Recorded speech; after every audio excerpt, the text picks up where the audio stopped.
Hello hi welcome back to our channel Sukku సందడి. ఏంటి ఈ సమ్మర్కి ఆవకాయ పట్టుకున్నారా? పట్టుకునే ఉంటారులేండి. ఎందుకంటే అమ్మ ఆవకాయ అస్సలు బోరుగొట్టు కదూ. ఈసారి సమ్మర్కి ములక్కాయ పచ్చడి కూడా ఒకసారి ట్రై చేయకూడదు? ఎంత బాగుంటుందో తెలుసా? నెక్స్ట్ సమ్మర్కి మీ వాళ్ళు ఆవకాయతో పాటు ములక్కాయ పచ్చడి కూడా పట్టి తీరాల్సిందే అంటారు. అంత బాగుంటుంది. నేను ఇక్కడైతే 12 ములక్కాయలు తీసుకున్నానండి. 12 ములక్కాయల్ని చక్కగా నీట్గా వాష్ చేసుకొని అన్నీ సేమ్ సైజులోనే ఉన్నవే చూసుకొని చక్కగా ఎంచుకొని వాటిని వాటర్తో వాష్ చేసుకొని ముక్కలు కోసుకొని చక్కగా తడి లేకుండా ఎండబెట్టుకున్నాను. ఇక దానికి తగ్గట్టుగా 12 ములక్కాయలకు గాను 300 గ్రాములు చింతపండు తీసుకొని నానబెట్టి గుజ్జు తీసి ఆ గుజ్జులో కొంచెం పసుపు అలాగే ఆయిల్ వేసి చక్కగా ఉడకబెట్టుకున్నాను. ఆ ఉడకబెట్టిందంతా కూడా చల్లారిపోవాలి. ఆ నెక్స్ట్ నేను మెంతులు ఆవాలు తీసుకున్నాను అనమాట. మెంతులు 3 టేబుల్ స్పూన్లు, అట్లాగే ఆవాలు 4 టేబుల్ స్పూన్లు చక్కగా ఫ్రై చేసుకున్నాను. ఇక్కడ చూపించినంత అయితే నేను వేయలేదు, తర్వాత కూడా పనికొస్తుంది కదా అని చెప్పేసి అని ముందునే ఫ్రై చేసుకొని పక్కన పెట్టుకున్నాను అనమాట పౌడర్స్ కోసం. ఇంకా ఈ మెంతులు ఆవాలతో పాటు కల్లుప్పును కూడా వేసి మిక్సీ పట్టుకోవాలి. ఇక్కడ మీకు చెప్పాల్సింది ఇంకొక విషయం ఏంటంటే కల్లుప్పు ఒక రోజంతా ఎండబెట్టుకోవాలి. ఎండబెట్టిన తర్వాతనే వాడుకోవాలి. ఇక్కడ నేను ఆయిల్ని 1 లీటర్ దాకా తీసుకున్నాను. ఇప్పుడు కొంచెం డ్రై అయినాయి కదా, ఆ ములక్కాయలన్నిటిని కూడా మనం ఆయిల్లో వేసి ఫ్రై చేసుకోవాలి. ఫ్రై అంటే జస్ట్ ఫ్రై అంతే, జస్ట్ హీట్ అయితే సరిపోతుంది ములక్కాయ. ఆ ములక్కాయ కొన్ని బ్యాచెస్గా ఒకదాని తర్వాత ఒకటి చక్కగా ఫ్రై చేసుకొని వేరొక గిన్నెలోకి తీసేసుకోండి. నేను ఇక్కడ ములక్కాయలతో పాటు వెల్లుల్లిని కూడా వేయించుకుంటున్నాను. వెల్లుల్లిని పీల్ తీసేసి వేయించుకుంటున్నాను. మనం ఆవకాయలో జనరల్గా ఏం చేస్తామంటే డైరెక్ట్గా వెల్లుల్లిని వేసేస్తూ ఉంటాము పచ్చడి కలిపేటప్పుడే. కానీ నేను ఇక్కడ ఆయిల్లోనే ఫ్రై చేసుకున్నాను.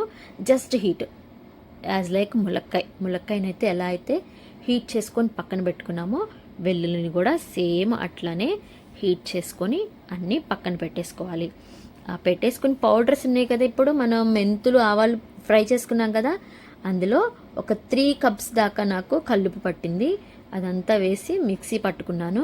మిక్సీ పట్టుకొని అది కూడా కొంచెం కూడా హీట్ లేకుండా చక్కగా చల్లారబెట్టేసుకున్నాను పక్కన పెట్టుకొని. అట్లాగే చింతపండు గుజ్జు కూడా ఉడకబెట్టింది, అది చల్లారిపోయింది. అట్లాగే ఈ ఆయిల్లో మనం తాలింపు కూడా వేసుకోవాలి. ఇదే ఆయిల్లో సేమ్ మనం ఏవైతే ములక్కాయ వెల్లుల్లి వేయించామో అదే ఆయిల్లో మనం మళ్ళీ తాలింపు పెట్టుకుంటాము. టేస్ట్ కూడా మనకి ఏ మాత్రం కూడా కొంచెం కూడా తేడాగా అనిపించదు, బాగుంటుంది అదే ఆయిల్లో సేమ్ ప్రాసెస్ చేస్తే. ఆయిల్లో కొంచెం ఆవాలు, ఎండుమిర్చి అలాగే కరివేపాకు వేసి చక్కగా పోపు పెట్టేసుకొని ఈ ఆయిల్ని కూడా చల్లారబెట్టేసుకోవాలి. ఏవి చల్లారకపోయినా కూడా పచ్చడి పాడైపోతుంది, గుర్తుంచుకోవాలి.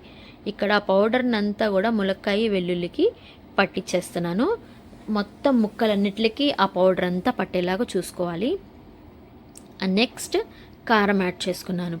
కారం నాకు ఒక 4 కప్స్ దాకా కారం పట్టింది. చూస్తున్నారు కదా ఆ కప్పు, ఆ 4 కప్స్ దాకా కారం యాడ్ చేసుకోండి. నాకు ఎక్కువే పట్టింది కారం. కారం కూడా కొంచెం ఘాటుగానే ఉంది. ఘాటుగా ఉంటేనే బాగుంటుంది. మనకి ఉప్పు కారాలన్నీ సరిపోతేనే పచ్చడి ఎక్కువ రోజులు నిల్వ ఉంటుంది పాడవకుండా.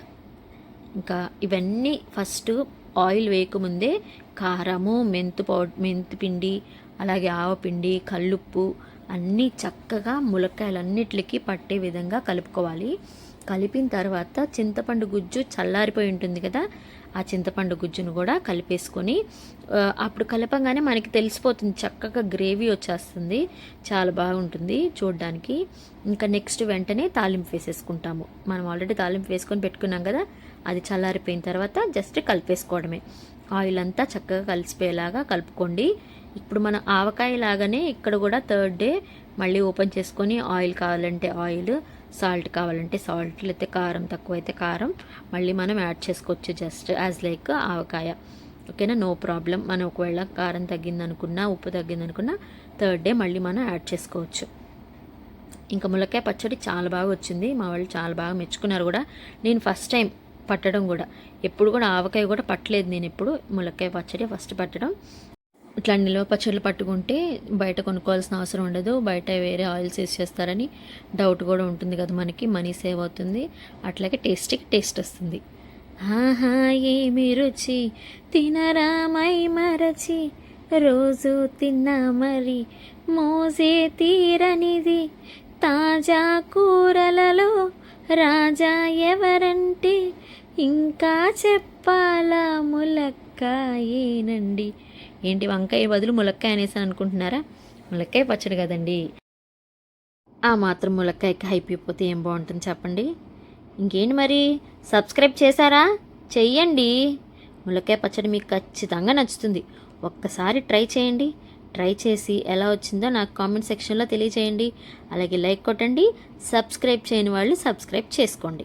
ఓకేనా? మన ఛానల్ని కొత్తగా సబ్స్క్రైబ్ చేసుకున్న వాళ్ళకి thank you so much. And అలాగే ఇంకా ఇంకా ఇంకా ఇలాంటి సపోర్ట్ ఇంకా నాకు రావాలని మనస్ఫూర్తిగా కోరుకుంటూ ఇట్లు మీ సుక్కు సందడి.